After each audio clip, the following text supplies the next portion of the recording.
வணக்கம் மக்களே! நம்மளோட வெயிட் லாஸ்ல வந்து நெறைய பேர் வந்து பார்த்துருப்பீங்க. நம்மளோட வெயிட் லாஸ் வந்து 10 டேஸ் தான் பண்ணோம். அதிகமாலாம் பண்ணவே இல்ல. அந்த 10 டேஸ்ல பார்த்தீங்கன்னா, 15 டேஸ் நான் வந்து பிளான் பண்ணி வச்சிருந்தேன். பட் என்னோட சிச்சுவேஷன் வந்து 10 டேஸ் தான் அமைஞ்சுச்சு. பட் இருந்தாலும் அந்த 10 டேஸ்ல என்னால எவ்வளோ கேஜி குறைஞ்சிருக்கு, அதுக்கப்புறம் ஏன் அந்த 10 டேஸ் மட்டும் நான் எடுத்தேங்கிறதையும் இந்த வீடியோல கம்ப்ளீட்டா பார்க்கலாம். அதுக்கு முன்னாடி நம்மளோட சேனல ஃபர்ஸ்ட் டைம் பார்க்குறீங்கன்னா, மறக்காம சப்ஸ்கிரைப் பண்ணி வச்சுக்கோங்க. கூடவே அந்த பெல் ஐகானையும் கிளிக் பண்ணிக்கோங்க. வாங்க வீடியோக்குள்ள போகலாம். இதுக்கு முன்னாடி ஒரு இன்டர்மிட்டன்ட் ஃபாஸ்டிங்ல இருந்து 70 கேஜிலேருந்து 67 கேஜி வந்தேன்.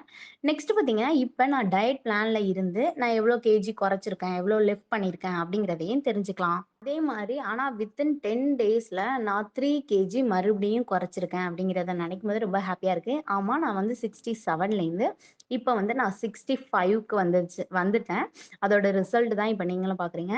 எனக்கு முக்கியமா அந்த அரபிக் எக்சர்சைஸ் பண்ணும்போது, நல்ல வெயிட் லாஸும் ஆனுச்சு. அட் சேம் டைம் நெறைய இன்ச்சஸ் கொறஞ்ச மாரி எனக்குள்ள நெறைய ஃபீலிங் இருந்துச்சு. நெக்ஸ்ட் வர வெயிட் லாஸ்ல வந்து நல்லா இன்ச்சஸ்லாம் நோட் பண்ணி வச்சுட்டு, அதுக்கப்புறமா நம்ம வந்து வெயிட் லாஸ் பண்ண ஆரம்பிக்கணும் அப்படிங்கிறது என்னோட மைண்ட்ல வந்திருக்கு.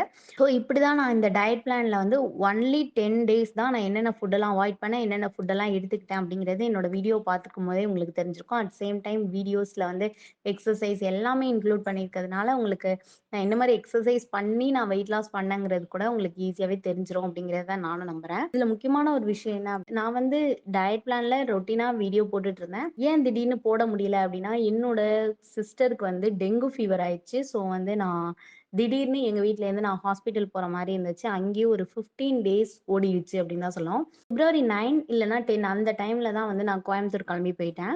அப்பதான் வந்து அவங்களும் கொஞ்சம் கிரிட்டிக்கலா இருந்து டெங்கு ஃபீவர்னால நெறைய பிளட் வந்து தேவைப்படுற மாரி இருந்து நெறைய விஷயங்கள் நடந்துச்சு. எப்படி சொல்றது? அதெல்லாம் எப்புட்றா தாண்டி வரப்போறோம் அப்படிங்கிற மாரி இருந்தது. பட் இருந்தாலும் நல்லபடியா குணமாயிட்டாங்க. அட் சேம் டைம்ஸ் அவங்களுக்கும் எக்ஸாம்ஸ் இந்த மாரிலாம் நடந்துட்டு இருக்கிறதுனால ஒரு 15 டேஸ் வந்து நாங்க இங்க ஸ்டே பண்ணியிருந்தோம். அதுக்கப்புறம் வந்து நான் return come to my home. நான் வந்ததுக்கு அப்புறமும் என்னால போட முடியல. இன்னொரு சிஸ்டருக்கு அபார்ஷன் ஆயிடுச்சு. அவங்கள வந்து நான் எங்க வீட்ல வச்சு நான் டேக் கேர் பண்ணிக்கிட்டேன். ஸோ வந்து என்னால அதனாலயும் டயட்ல ஃபாலோ பண்ண முடியல. ஆல்மோஸ்ட் எனக்கு 15 இப்போ வந்து 1 மந்த்துக்கு மேல ஓடிருச்சு. ஜனவரி 31லேருந்து பிப்ரவரி 8 வரையும் தான் இருந்துச்சு. நான் அதுவரையும் வீடியோஸ் எல்லாமே எடிட் பண்ணி அப்லோட் பண்ணிட்டு இருந்தேன். பட் வந்து அதுக்கு மேல என்னால எடிட்டும் பண்ண முடியல. டயட்லயும் இருக்க முடியல. இந்த மாரி ஒரு சில விஷயங்கள்னால தான் எனக்கு வந்து ஸ்கிப் ஆனுச்சு. அட் சேம் டைம்ஸ் நெறைய விஷயங்கள் நம்ம ஒரு இடத்துலேருந்து இன்னொரு இடத்துக்கு போம்போது நெறைய கத்துப்போம்ல. அதே மாரி தான் டெங்கு ஃபீவர்லேருந்து எப்படி ரிலீஃப் ஆயி வந்தாங்க அப்படிங்கிறதையும் நான் வந்து உங்களுக்கு சொல்றேன் கண்டிப்பா. அதே மாரி இந்த அபார்ஷன் அப்படிங்கிறது வந்து ஃப்ரீக்வென்ட்டா வந்துட்டே இருக்கு. அவங்களுக்கும் என்ன மாரி தான் ஹார்ட் பீட் வந்து இல்லாம தான் அபார்ட் ஆனுச்சு. அதுவும் ஏன் நடந்ததுங்கிறதையும் பார்க்கலாம். பட் எனிவே இனிமே வந்து டயட் பிளானா இருக்கட்டும், இல்ல டெய்லி கேரா இருக்கட்டும், இப்ப என்னோட பாப்பாவோட வெயிட் கெயின்க்கு வந்து நான் என்னலாம் பண்றேன் அப்படிங்கிறதையும் நான் வந்து உங்ககிட்ட ஷேர் பண்றேன்.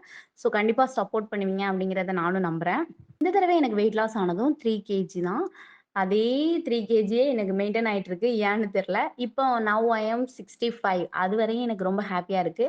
பட் நெக்ஸ்ட் வந்து டார்கெட் கொஞ்சம் அதிகமாவே கொண்டு போணும் அப்படின்னு நினைக்கிறேன். பட் 10 டேஸ், 15 டேஸ்ல 10 நாள்ல 3 கிலோ குறைக்கிறதெல்லாம் ஒரு பெரிய விஷயமா தான் நானும் நினைக்கிறேன். ஸோ வந்து ஈஸியாவே வெயிட் லாஸ் ஆகுது அப்படிங்கிறது எனக்கு புரியுது. நெக்ஸ்ட் வந்து ஒரு சில சீட்ஸ் அதுக்கப்புறம் வந்து நம்ம வெயிட் லாஸ்க்கு என்னலாம் இன்க்ளூட் பண்றோங்கிறதையும் கன்டினியூஸா பார்த்துட்டே இருக்கலாம். அதே மாரி நெறைய இன்ஃபர்மேஷன், பிரெக்னன்சி வீடியோஸ் எல்லாத்தையுமே நம்மளோட சேனல்ல பார்த்துட்டே இருக்கலாம். இது எல்லாத்தையுமே தெரிஞ்சுக்கிறதுக்கு மறக்காம நம்மளோட சேனல சப்ஸ்கிரைப் பண்ணி வச்சுக்கோங்க. இந்த வீடியோ உங்களுக்கு பிடிச்சிருந்துச்சுன்னா ஒரு லைக்க போட்டுருங்க. டாடா! Bye by.